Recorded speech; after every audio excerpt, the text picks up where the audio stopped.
பத்தி பார்க்க போறோம்னா, மிக முக்கியமா ஒரு விஷயம் தான். அது என்னன்னாக்கா, இந்தியா இன்னைக்கு முக்கியமா பார்க்க போறது பார்த்தீங்கன்னாக்கா, ஜூன் 25, 1975 டூ 1977.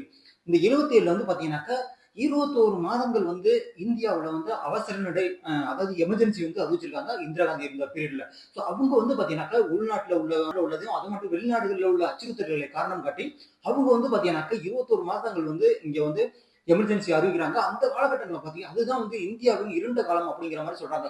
ஸோ அப்படி என்ன வந்து இந்த இருண்ட நடந்துச்சு அப்படின்னு பார்த்தீங்கன்னாக்கா, அப்போ வந்து பார்த்தீங்கன்னாக்கா, நெறைய அதாவது கருத்து சுதந்திரம், அது மட்டும் இல்லாம அரசியல் நடவடிக்கைகள் எல்லாமே வந்து பார்த்தீங்கன்னாக்கா பறிக்கப்படுது அப்படிங்கிற மாரி சொல்றாங்க. ஸோ அது மட்டும் இல்லாம 1,00,000க்கும் மேற்பட்டோர் வந்து பார்த்தீங்கன்னாக்கா, இதுல வந்து அதுல அவங்கள்ல வந்து அரசியல் எதிரிகளா இருக்கட்டும், அது மட்டும் இல்லாம பத்திரிகையாளர்களா இருக்கட்டும், மிக முக்கியமான எல்லார்களையும் வந்து 1,00,000 பேருக்கு மேல வந்து இதுல வந்து ஜெயில்ல அடைச்சிருக்காங்க அப்படிங்கிற மாரி சொல்றாங்க. அது மட்டும் இல்லாம இந்த காலகட்டங்கள்ல வந்து நெறைய இருந்து அப்போ வந்து நெறைய பேருக்கு வந்து பார்த்தீங்கன்னாக்கா, குடும்ப கட்டுப்பாடு வந்து இதுல வந்து பண்ணியிருக்காங்க அப்படிங்கிற மாரி எல்லாம் சொல்லப்படுறாங்க. ஸோ